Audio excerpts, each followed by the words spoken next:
마치 두 손과 두 발이 꼭꼭 묶여 있는 이 상황이 있을 때 도리어 이제 하나님을 찬양하는 저와 여러분이 되기를 주님의 이름으로 간절히 축원합니다.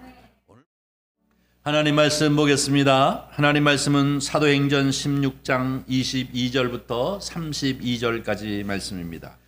무리가 일제에 일어나 고발하니 상관들이 옷을 찢어 벗기고 매로 치라 하여 많이 친 후에 옥에 가두고 간수에게 명하여 든든히 지키라 하니 그가 이러한 명령을 받아 그들을 깊은 옥에 가두고 그 발을 착고에 든든히 채웠더니 한밤중에 바울과 실라가 기도하고 하나님을 찬송하며 죄수들이 듣더라.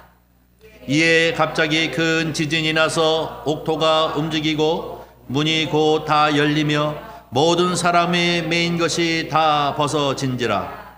간수가 자다가 깨어 옥문들이 열린 것을 보고 죄수들이 도망한 줄 생각하고 칼을 빼어 자결하려고 하거늘 바울이 크게 소리질러 이르되 내 몸을 상하지 말라 우리가 다 여기 있노라 하니 간수가 등불을 달라고 하여 뛰어들어가 무서워 떨며 바울과 실라 앞에 엎드리고 그들을 데리고 나아가 이르되 선생들이여 내가 어떻게 하여야 구원을 받으리까 하거늘 이르되 주 예수를 믿으라 그리하면 너와 내 집이 구원을 받으리라 하고 주의 말씀을 그 사람과 그 집에 있는 모든 사람에게 전하더라. 아멘. 오늘 우리에게 주신 하나님의 말씀을 가지고 함께 은혜를 나눌 제목은 여호와를 찬양합니다입니다. 저를 따라해 주세요. 여호와를 찬양합니다. 여호와를 찬양합니다. 할렐루야. 저와 여러분은 입술의 열매로 늘 여호와 하나님을 찬양하는 그런 복이 넘치시기를 주님의 이름으로 간절히 축복합니다. 사도 바울과 실라는 이제 2차 전도 여행을 떠났습니다. 여러분이 잘 알다시피 바울과 바나바가 1차 전도 여행을 떠나고 그들이 간 것은 수리아 안디옥 그리고 구브로 또 밤빌리아 그다음에 갈라디아 길리기아 여기를 다 마치고 똑같이 역방향으로 돌아와서 1차 전도 여행을 끝났습니다. 그리고 이제 바울과 바나바는 따로 가고 실라가 다시 만나서 2차 전도 여행을 떠납니다. 그는 이 1차 전도 여행 때에 떠났던 그 코스를 밟아서 그가 마지막으로 목적지는 에베소를 향해서 가고 싶어 했지만 하나님께서는 성령을 통해서 그것을 원치 아니하시고 유럽으로 넘어가라 라고 하시는 말씀이 있어서 그대로 순종했습니다. 그래서 이 유럽으로 넘어가서 첫 번째 지역이 마게도냐입니다. 마게도냐라고 하는 것은 넓은 지역입니다. 우리가 한국식으로 표현한다면 경기도쯤 되는 것이고요. 그 다음에 이 마게도냐 지역의 빌립보 도시라고 하는 것은 빌립보 성이라고 하는 것은 경기도 내에 이제 한 남양주 정도쯤 되어지는 시인 것입니다. 2차 전도 여행을 이제 떠나서 유럽으로 들어가서 첫 번째 관문인 이 마게도냐 지역의 빌립보 성에 들어가서 이제 전도를 하기를 시작했습니다. 그런데 전도하는 중에 길거리에 한 소녀가 귀신이 들려서 자기들을 귀찮게 할 뿐만 아니라 그가 이제 점을 치기도 하고 또 예언하기도 하는 것을 통해서 돈벌이를 하는 그러한 주인이 있었음을 알 수가 있었습니다. 그러나 처음에는 이 귀신을 내어 쫓지 않았지만 자꾸 귀찮게 하고 쫓아다니는 이런 모습을 보면서 이 한 소녀를 돈벌이 수단으로 하고 있는 이 주인을 이제 생각하면서 안 되겠다 싶어서 이 바울과 실라는 그 소녀가 악령에 눌려가지고 인생이 너무나도 힘들게 사는 것을 불쌍히 여기시고 예수 그리스도의 이름으로 그 귀신을 내어 쫓았습니다. 예수의 이름으로 명하노니 귀신아 나가라 라고 이렇게 명하셔서 그 소녀가 귀신 들려서 점치고 귀신 들려서 예언해서 결국 돈벌이 수단으로 전락해버린 이 인생이 완벽하게 깨끗해져서 제정신으로 돌아왔습니다. 이 얼마나 기쁘고 즐거운 일입니까? 이 얼마나 감사한 일입니까? 그러나 그 귀신 들린 소녀를 통하여 돈에 이제 버는 수단으로 삼았던 이 주인은 그러하지 않았습니다. 오늘 그래서 이 본문에 얘기하고 있는 것처럼 그가 이 바울과 실라를 다른 죄목을 씌워서 그들을 고발한 것입니다. 오늘 본문 말씀해 보니까 이 손해를 본 주인은 성을 소란하는 이상한 도를 가르친다 하면서 그들을 고발하여 가지고 바울과 실라는 결국 고발을 당했을 뿐만 아니라 그들은 몹시 매를 맞고 그리고 깊은 감옥에 갇히게 되어졌던 상황이 오늘 본문 말씀의 내용인 것입니다. 너무나도 잘 알고 있는 내용이지만 이 내용을 얘기하고 있습니다. 그런데 문제는 그들은 도리어 이 한밤중에 하나님 앞에 기도하고 여호와 하나님을 찬양하는 이 결과를 통하여 옥문이 열리는 기적을 경험하게 되어진 역사를 이루었습니다. 이것이 바로 빌립보 교회를 세우는 근간이 되어졌습니다. 오늘 저와 여러분은 이 본문을 통하여서 이 찬송을 부르면 과연 어떤 일이 일어날까? 또 뿐만 아니라 어떤 때에 우리는 찬송을 불러야 할까? 그래서 하나님의 은혜가 넘치는 삶을 살까 하는 것을 말씀을 통하여 배우는 그러한 은혜의 시간이 되어지기를 간절히 주님의 이름으로 축복합니다. 여러분이 잘 아는 바라건대 이 히브리서 13장에는 이렇게 말씀하고 있습니다. 항상 찬미의 제사를 드리라 라고 얘기하고 있습니다. 무슨 제사요? 찬미의 제사입니다. 입술의 제사를 말하는 것입니다. 구약시대에는 짐승을 바치는 제사였지만 히브리서 기자가 얘기하기는 우리가 하나님 앞에 매일 매순간 드려지는 제사는 찬미의 제사라고 얘기하고 있습니다. 그러면서 하기를 뭐라고 얘기합니까? 그것은 너희들이 드릴 입술의 열매니라 라고 표현하고 있습니다. 사랑하는 성도 여러분, 저와 여러분은 우리의 삶을 살아가면서 언제나 우리의 입술의 열매로 하나님 앞에 찬미의 제사를 드려 하나님을 영화롭게 할 뿐만 아니라 저와 여러분이 은혜와 평강과 복을 누리는 역사가 있기를 주님의 이름으로 간절히 축원합니다. 오늘 본문 말씀을 가만히 보니까 제일 첫 번째로 찬송을 한밤중에 하는 것이구나 하는 것을 깨달았습니다. 이 바울과 실레는 어두운 밤에 원망하거나 아니면 지쳐서 잠을 자는 것이 아니라 도리어 여호와 하나님을 찬송했다라고 이렇게 본문 말씀에 얘기하고 있습니다. 그런데 여러분, 이 한밤중, 깊은 밤중이라고 하는 것은 이 실라와 바울에게만 있는 것이 아니라 저와 여러분의 인생에도 종종 오는 것 아닙니까? 누구에게나 인생은 살아가면서 보면 이렇게 밤이 찾아옵니다. 어떤 사람은 인생의 어두운 밤이 이미 지나고 지난 사람이 있는가 하면 어떤 사람은 인생의 밤에 지금 한가운데 살고 있는 분들도 아마 계실 것입니다. 그런가 하면 아직도 밤이 오지는 않았지만 저녁이 뉘엿뉘엿 찾아오는 그 상황에 놓여 있는 사람들도 있습니다.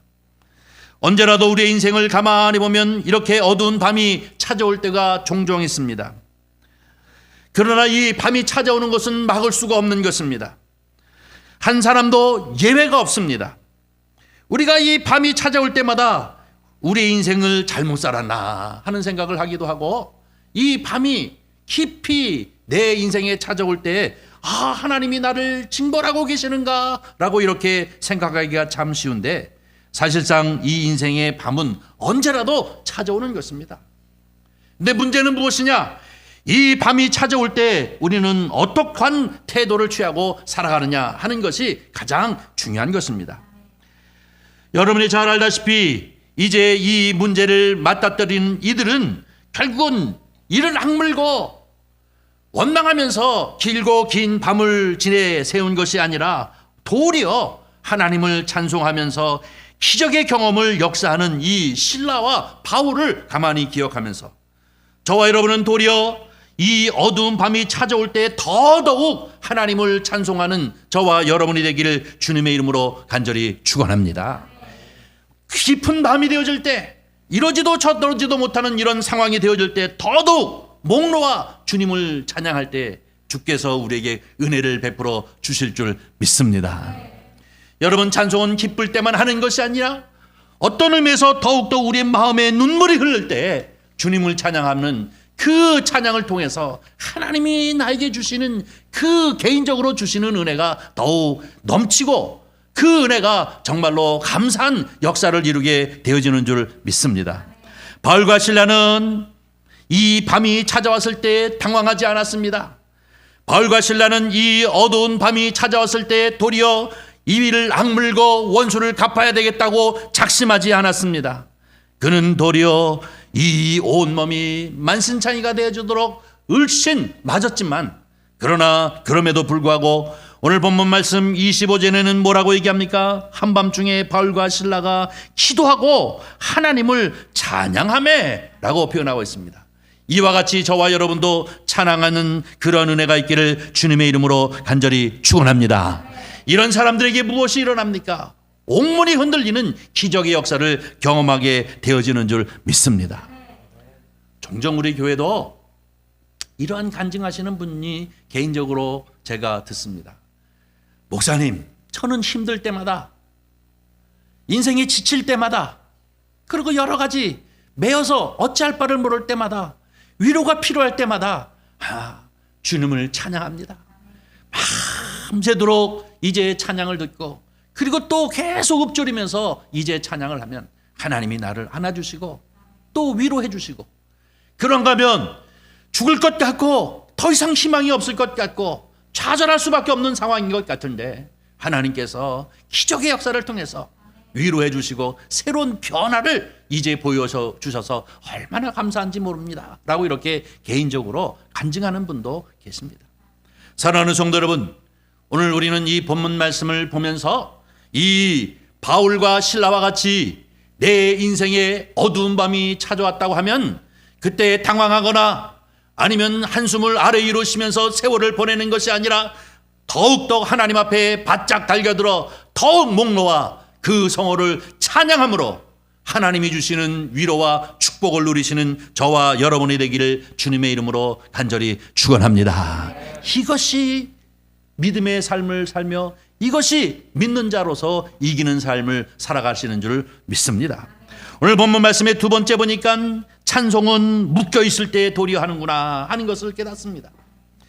오늘 24절의 말씀은 그들은 깊은 옥에 가두고 그 발은 작고에 든든히 채웠더니 라고 이렇게 표현하고 있습니다. 이것은 무엇을 의미합니까? 꼭꼭 묶여있었다라고 하는 것입니다. 꽁꽁 묶여있다는 것은 이러지도 저러지도 못하고 있다는 것입니다. 해결할 길이 없고 아무도 나에겐 도움을 줄 수 있는 손길도 없고 답답함 그것밖에는 없는 이런 상황이 우리 가운데 올 때, 마치 두 손과 두 발이 꼭꼭 묶여있는 이 상황이 있을 때 도리어 이제 하나님을 찬양하는 저와 여러분이 되기를 주님의 이름으로 간절히 축원합니다. 오늘 본문 말씀에 이 착고를 채웠다고 하는 것은 이 널판지 같은 네모난 판에 구멍 5개를 뚫어놓고 밑에 구멍 2개는 발을 끼고 또 중간 구멍 2개는 손목을 끼고 마지막 큰 구멍에는 목을 걸고, 그리고 마치 디귿자형으로 이렇게 앉아가지고 이러지도 저러지도 못한 상태에 꼭꼭 묶여있는 상태인 것입니다. 우리가 인생을 살 때 이런 느낌을 가지면서 어찌할꼬 앞으로도 못 가고 뒤로도 못 가고 이러지도 못하고 저러지도 못하고 꼼짝달싹 할 수 없는 이런 상황이 되지만, 그때 우리가 쓸 수 있는 것이 뭡니까? 입입니다. 입. 이 입은 얼마든지 쓸 수 있지 않습니까? 바울과 실라는 이러지도 저러지도 못할 꽁꽁 묶여있는 상황, 정말로 내 스스로 무엇을 할 수 있는 아무것도 없는 이런 상황에 도리어 그 입술로 하나님, 여호와 하나님을 찬양한 줄 믿습니다. 여기에 승리의 비결이 있습니다.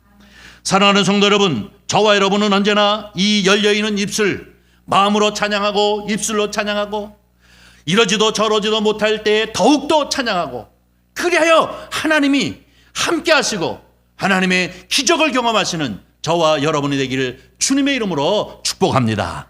오늘 본문 말씀 세 번째 보니까 뭐라고 얘기하고 있습니까? 찬송은 억울할 때 하는 것이구나. 얼마나 억울하겠습니까? 이들이 한 것이라고 하는 것은 귀신 들린 한 소녀, 그가 불쌍하고 억울한 인생을 살아가는 것이 몹시 불쌍해서 예수 그리스도의 이름으로 귀신을 내어 쫓아 정상인으로 살 수 있도록 한 이 선행밖에는 무엇이 이제 그들에게 죄진 것입니까? 그럼에도 불구하고 억울하게 두드려 맞기도 하고 깊은 감옥에 갇힐 뿐만 아니라 이 착고에 채워져서 이러지도 저러지도 못하는 이런 상황 가운데 놓여 있는 것입니다. 바울과 실라가 무슨 이제 죄를 졌습니까? 그럼에도 불구하고 억울하게 이렇게 잡혀져 있는 이때에 그들은 무엇입니까? 도리어 이 억울할 때 어금니의 힘을 꽉 주면서 내가 꼭 반드시 내가 갚을게 하고 생각하지 아니하고 도리어 하나님을 찬양하는 그런 사람들이 되어졌습니다. 성경을 보면 여러분이 잘 아는 이 시편은 150편으로 되어져 있는데 이 150편 중에 73편이 다윗의 시입니다. 이 다윗의 시를 가만히 이렇게 묵상하면서 연구하고 또 읽고 영감으로 그것을 공감하면서 그의 심령을 공감하면서 이렇게 읽다 보면 더욱 그 영감이 깊어지면 깊어질수록 이 다윗이 쓴 시의 대부분이 탄식, 다시 말해 탄원의 시였구나 하는 것을 깨닫습니다.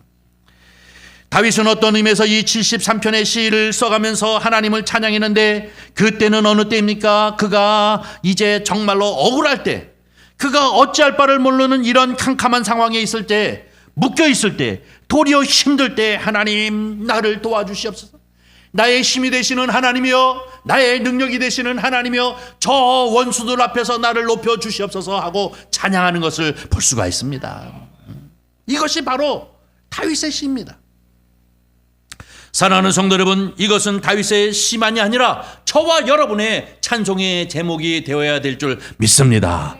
억울할 때 더욱더 주님을 찬양하고, 힘들 때 더욱더 주님을 찬양하고, 캄캄할 때 더욱더 주님을 찬양하고, 정말로 앞으로도 뒤로도 갈 수 없는 정말로 희망이 없고 절망 가운데 있을 때 이리저리 분주히 쫓아다니는 것이 아니라 두 손 번쩍 들고 무릎 꿇고 주님을 찬양하시는 저와 여러분이 되기를 주의 이름으로 간절히 축원합니다. 바로 억울할 때 찬양하니까 어떤 일이 일어납니까? 옥토가 흔들리고 작고가 풀리고 옥문이 다 열리는 역사를 경험하게 되지 않습니까? 이러한 놀라운 기적의 역사가 우리의 삶 속에서 일어날 때 얼마나 믿는 자로서 기쁘겠습니까? 감사하게, 이것이 하나님 믿는 재미구나, 이것이 하나님이 나와 함께 하신다고 하는 이러한 은혜인 것이구나 하는 것을 깨달지 않겠습니까? 이런 은혜가 이 바울과 실라에만 있는 것이 아니라 저와 여러분의 삶을 살아가는 우리의 인생 여정 중에 때로는 깊은 밤이 온다든지, 때로는 억울함을 갖는다든지, 때로는 이러지도 저러지도 어쩔 수 없는 이런 묶여있는 상황이 된다든지, 이럴 때마다 우리 주님을 찬양하고 또 찬양함으로 하나님을 경험하시는 능력 있고 지혜 있는 그런 성도님들이 되시기를 주님의 이름으로 간절히 축원합니다. 오늘 또 한 가지는 이제 찬송할 수 없는데 찬송했다라고 얘기할 수 있습니다. 찬송할 수 없는 상황입니다. 그럼에도 불구하고 찬송을 했다는 것입니다. 이것은 너무나도 중요한 것입니다. 도저히 찬송할 수 없는 이 때임에도 불구하고 그들은 도리어 밤새도록 반소록 여호와 하나님을 찬양하며 찬양과 기도로 주께 영광을 돌렸다라고 이렇게 표현하고 있는 것을 볼 수가 있습니다. 이럴 때 어떤 현상이 일어납니까? 저도 여러분도 경험하지 않았습니까? 힘들고 어려울 때, 도리어 찬송할 수 없을 때 찬송하니까 하나님이 주시는 은혜가 있어서 이제 어둠이 물러가고, 이제 슬픔이 물러가고, 또 고민과 번민이 물러가고 우리 마음 가운데 기쁨과 믿음과 소망이 생기는 줄 믿습니다. 그래서 내가 살게 되어지면 내 가정이 살고, 내 가정이 살면서 또 내 이제 사업장이 살고, 그리고 또 내 교회가 살고, 이렇게 사는 역사, 생명의 역사가 나타나게 되어지는 줄 믿습니다. 성경을 보면 역대하 20장에 보면 이 여호사밧의 왕에 관한 이야기가 있습니다. 이 여호사밧 왕은 정말로 믿음의 신실한 왕이었음을 우리는 구약 역사를 통해서 볼 수가 있습니다. 유다 왕에 속한 사람인데요. 이 여호사밧 왕이 왕이었을 때에 큰 전쟁이 일어났습니다. 아람이 이제 전쟁을 일으켰는데 많은 연합군을 가지고 모압, 암몬 모든 백성들을 다 모아가지고 이제 유다 왕 이 여호사밧을 물리치자 하고 전쟁이 일어났습니다. 이 여호사밧은 이 연합군이 전쟁하기 위하여 자기를 쳐들어오는 이런 모습을 보고 자기의 군대로는 도저히 이것을 이길 수 있는 힘이 없겠구나 라고 생각하면서 이제 그가 한 것이 무엇입니까? 온 백성들에게 금식을 선포합니다. 그리고 자기는 굵은 베옷을 입고 잿더미에 올라앉아 금식하면서 하나님 앞에 부르짖습니다. 뭐라고 부르짖습니까? 우리는 아무것도 할 수 없습니다. 그리하여 우리는 주만 바라봅니다. 주만 바라봅니다. 주여 역사하여 주시옵소서. 우리가 어찌해야 합니까? 라고 하는 이 여호사밧의 기도라고 하는 주만 바라봅니다.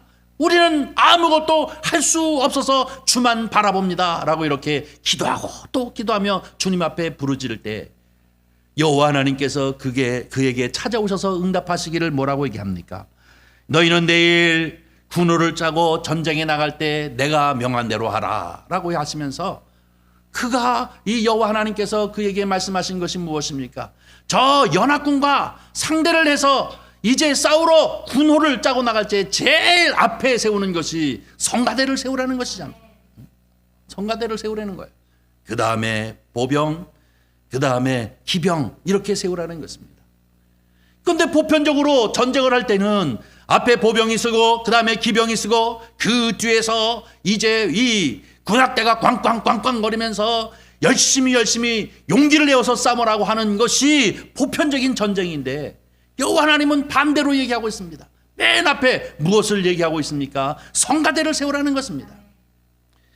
이것은 마치 전쟁에 승리하여 개선하는 군사 앞에 맨 처음에 군악대가 서고 그리고 전리품과 그리고 공문을 세운 장군들이 서가는 것과 같은 그러한 모습으로 이 전쟁을 치르라는 것입니다. 도저히 찬송할 수 없는 이런 상황에서 찬송하게 하시는 모습을 볼 수가 있습니다. 그러나 여러분 보십시오. 이것은 이미 무엇을 사인해주고 있는 것입니까? 승리를 사인해주고 있습니다. 개선할 것을 사인해주고 있는 것 아니겠습니까? 맨 앞에 성가들을 세워 그들이 찬양하고 하나님 여호와를 찬미할 때 어떤 일이 일어납니까? 이 연합군들은 자기들끼리 죽고 죽이는 역사가 나타나게 되어져서 하나님의 놀라운 기적을 경험하게 되어지는 줄 믿습니다. 역대하 20장 24절에 이렇게 표현합니다. 망대에서 내려다본즉 땅에 엎드려진 시체뿐이요 한 사람도 피한 자가 없더라. 할렐루야. 자기들끼리 죽었어요. 연합군이라는 것은 피차 다른 나라 군대이기 때문에 누가 적인지 아군인지 혼란해져 가지고 서로 죽이는 바람에 다 시체로 널브러졌고 망대에서 이렇게 찬양하면서 이렇게 내려다보니 다 죽어버리고 그것을 피한 사람이 하나도 없이 다 죽었더라라고 이렇게 표현하고 있습니다. 여러분, 이것은 하나님이 역사하시는 역사를 우리에게 보이시는 것입니다. 여호와를 찬양하는 이들에게 더욱 찬송할 수 없는 중에 더욱 묶여있는 상황에서 억울한 상황에서 깊은 인생의 밤 가운데 있을 때 이런저런 고민하지 말고 이렇게 저렇게 쫓아다니며 분주해하지 말고 도리어 이럴 때 주님 앞에 무릎 꿇고 입술을 크게 열어 그 성호를 찬양할 때 주께서 길을 내어 주신다라고 하시는 말씀인 줄 믿습니다. 우리 인생을 살다 보면 얼마나 많은 밤이 옵니까? 때로는 이러지도 저러지도 못하게 우리를 묶이는 그런 상황으로 몰려갈 때가 얼마나 많이 있습니까? 그런가 하면 정말로 나는 아무것도 한 것이 없는데 억울하게도 이제 고통을 당하는 일들이 얼마나 많이 있습니까? 찬송할 수 없는 그런 상황에서 정말로 이제 어찌할 바를 몰라 위로 아래로 한숨 쉬면서 세월을 보내는 일들이 얼마나 많이 있습니까? 여러분 이때 이 주의 말씀이 생각나시기를 주님의 이름으로 간절히 축원합니다.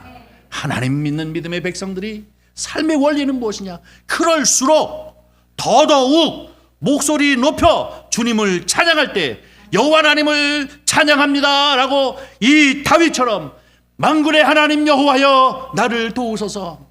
나의 도움이 어디서 올까? 저 하나님께서 나의 도움이 온다. 그는 나를 지키시는 분이다 라고 찬양할 때 우리의 삶 가운데 기적의 역사가 나타날 줄 믿습니다.